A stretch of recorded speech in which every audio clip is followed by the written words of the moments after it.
Welcome to The Responsible Resident. I'm Amber Stitt. This podcast takes a common sense approach to financial decisions for physicians, breaking down complex topics into something clear, practical, and usable. Because you shouldn't have to have a finance degree to build financial freedom. In this episode, we're continuing to build on how to thoughtfully design your disability insurance contract by answering an important question. Should you include a catastrophic disability rider when purchasing your own occupation contract? When physicians evaluate disability insurance, most of the focus goes toward income replacement, how much benefit you can receive if you're unable to work in your specialty. That's an important starting point, but there's another layer of planning that often gets less attention. What happens in a more severe disability scenario? A catastrophic disability rider, often referred to as a CAT rider, is designed to address that question. A catastrophic disability rider provides an additional monthly benefit on top of your base disability insurance if you meet a more severe definition of disability. Your base contract is designed to replace a portion of your income if you can't perform the duties of your specialty. A CAT rider, by contrast, is designed to provide additional financial support when your condition affects not just your ability to work, but your ability to function independently. That distinction matters because in more severe situations, the financial impact often extends beyond lost income. There may be additional costs, ongoing care, medical support, home modifications, or assistance with basic daily activities. And importantly, most long-term care today is happening in the home, not in nursing facilities, based on research behind long-term care planning and education. Your base contract will pay if you are unable to perform the material duties of your occupation. The catastrophic rider is triggered by a higher level of impairment, giving you more money per month if this type of claim happens to you. In most contracts, benefits are paid if one of the following occurs. You are unable to perform 2 or more activities of daily living without assistance, or you experience severe cognitive impairment. The activities of daily living, often referred to as ADLs, are standard measures used across insurance and healthcare to assess functional ability. There are 6 of them: bathing, your ability to wash yourself; dressing, your ability to put on and take off clothing; eating, your ability to feed yourself; transferring, your ability to move in and out of a bed or chair; toileting, your ability to use the restroom independently; and continence, your ability to control bladder and bowel function.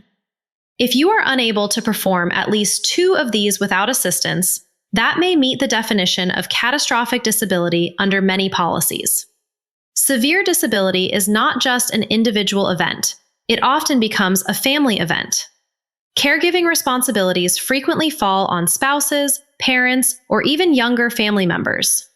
Many caregivers are in their peak earning years, balancing careers, children, and financial obligations of their own. This is where planning becomes more nuanced.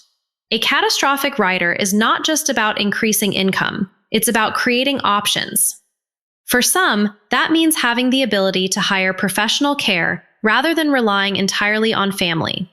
For others, it may simply provide additional financial flexibility during a difficult time. There is no single right answer, but understanding how these scenarios play out in real life can help you make a more informed decision. Like any rider, this comes down to how you allocate your premium dollars. I'd like to take a second to tell you about a free medical professionals blueprint that I created with you in mind. At some point in your career, you realize it's not just about making more money. It's about making decisions that actually support your life. That's exactly why I created the Pathways Perspective for Physicians. It's a simple, non-technical framework to help you think through your career, your money, your risk, and how everything connects as your life evolves. You shouldn't have to have a finance degree to build financial freedom. You don't need to have everything figured out. You just need a place to start. You can download the free Medical Professionals Blueprint at stittstrategies.com/blueprint. Every dollar spent on a catastrophic rider is a dollar that could have gone toward increasing your base monthly benefit, strengthening your core contract features, or extending your overall coverage. For many physicians, the first priority is maximizing base coverage, and that is often a strong strategy. However, there are situations where increasing base coverage may not be possible. For example, physicians who are self-employed or reporting lower net income may be capped in how much monthly benefit they can qualify for. In those cases, a catastrophic rider can serve as an additional layer, allowing you to expand your total potential benefit in more severe scenarios when other options are limited. You'll also hear another perspective within the physician community, often aligned with the white coat investor approach, which is to prioritize increasing your base coverage first. And that can absolutely be a strong strategy. Higher base coverage provides more immediate income replacement and is often the most efficient use of premium dollars. At the same time, there are situations where that option may be limited. So again, this comes back to context. If you have room to increase base coverage, that may be the first place to focus. But if you're already at your limits, this can be a more affordable way to expand your overall protection, specifically for worst-case outcomes. From a personal perspective, I also think about the role of choice. Having additional benefits available can create flexibility, especially in more severe scenarios. For example, some people prefer having extra funds available so they can hire professional support, rather than relying entirely on family for caregiving. That's a personal preference, and it also depends on the other resources you have available, financially, structurally, and within your support system. There's no right or wrong answer here, but thinking through how you would want care to be handled if it were needed can help clarify whether this type of additional coverage aligns with your plan. A helpful way to think about this is, your base disability insurance protects your ability to earn.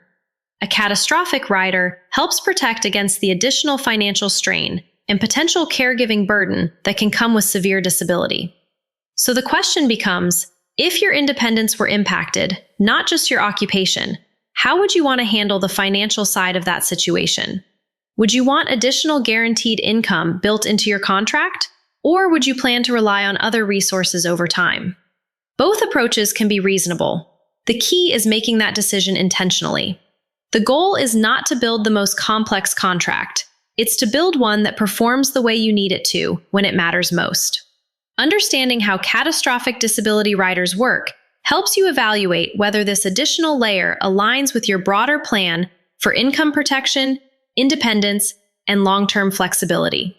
If you'd like help reviewing your disability insurance options, you're welcome to connect with our team. My partner, Scott Nelson Archer, and I work with physicians nationwide through MD Disability Quotes, helping you understand how these contracts are structured and how to design coverage that fits your career. Our goal is to provide a clear, independent perspective so you can make responsible decisions about protecting your future income. In the next episode, we'll shift gears slightly and walk through some of the built-in features within disability insurance contracts, many of which come at no additional cost, that can help you compare options and select the plan that best fits your needs. Because often, it's not just the riders you add, it's the structure already built into the contract that shapes how well your coverage performs over time. Thanks for listening, and please be sure to give us a follow so you'll be notified when we release more educational content like today's podcast. If this episode helped you think a little more clearly about your next step, that's the goal. You don't need to have everything figured out, but you do need to take ownership and take a meaningful step forward today. Thanks for listening to The Responsible Resident.